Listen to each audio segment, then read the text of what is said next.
ഇന്ന് വെനിസ്വേലയിൽ സംഭവിച്ചു. നാളെ ലോകത്തെ മറ്റേതൊരു രാജ്യത്തും ഇത് സംഭവിക്കാം. ഇത് നമ്മളെ ഓരോരുത്തരെയും ആശങ്കപ്പെടുത്തേണ്ട വിഷയമാണ്. പഹൽഗാമിൽ പാകിസ്ഥാനി ഭീകരർ ആക്രമണം നടത്തിയപ്പോൾ അതിനെതിരെ ശബ്ദിക്കാനും ഒപ്പം നിൽക്കാനും ഇന്ത്യ മറ്റ് രാജ്യങ്ങളുടെ പിന്തുണ തേടി. ഭീകരവാദത്തിനെതിരായ പോരാട്ടത്തിൽ ലോകത്തിൻ്റെ ഐക്യദാർഢ്യം ഉറപ്പിക്കാനാണ് പ്രത്യേക പ്രതിനിധി സംഘങ്ങളെ ഇന്ത്യ വിദേശ രാജ്യങ്ങളിലേക്ക് അയച്ചത്.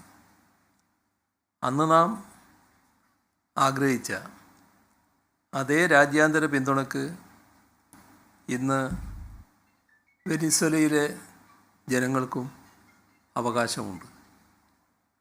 മനുഷ്യ മനസാക്ഷി അമ്പരപ്പിച്ച സാമ്രാജ്യത്വ നീക്കത്തെ ഗൗരവത്തോടെ കാണുന്നതിന് പകരം നിസ്സാരവൽക്കരിക്കാനും അമേരിക്കൻ വിധേയത്വം പ്രകടിപ്പിക്കാനുമുള്ള ത്വരയാണ് കേന്ദ്ര സർക്കാർ പ്രകടിപ്പിക്കുന്നത്. ഇത് സംബന്ധിച്ച വിദേശ മന്ത്രാലയത്തിൻ്റെ പ്രസ്താവനയിൽ അമേരിക്കയുടെ പേര് പോലും പരാമർശിക്കപ്പെട്ടില്ല. ഓരോ ദിവസവും ഇന്ത്യയെയും നമ്മുടെ പരമാധികാരത്തെയും അപമാനിക്കുന്ന പ്രസ്താവനകൾ നടത്തുന്ന അമേരിക്കൻ പ്രസിഡന്റിനെതിരെ ഒന്ന് പ്രതിഷേധിക്കാൻ പോലും കേന്ദ്ര സർക്കാരിന് സാധിക്കുന്നില്ല.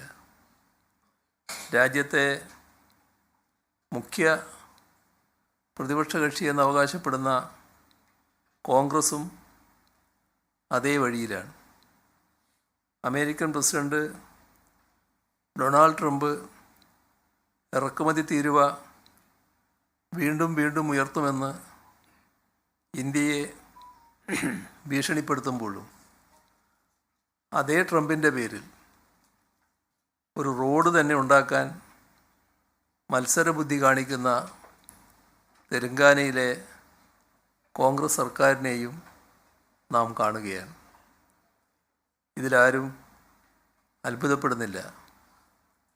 അമേരിക്കയുടെ ഫണ്ടിങ്ങോടെ CIA ആസൂത്രണം ചെയ്ത വിമോചന സമരമെന്ന അട്ടിമറി സമരം നടത്തിയവർക്ക് അതേ ചെയ്യാനാവും. ലോകത്തെവിടെയായാലും ഏത് സമയത്തും 24 വാർത്തകളും ഓഗ്മെന്റഡ് റിയാലിറ്റി പാക്കേജുകളും എക്സ്പ്ലെയിനറുകളും വിശദമായി കാണാൻ ഞങ്ങളുടെ യൂട്യൂബ് ചാനൽ നിങ്ങൾക്ക് സബ്സ്ക്രൈബ് ചെയ്യാം.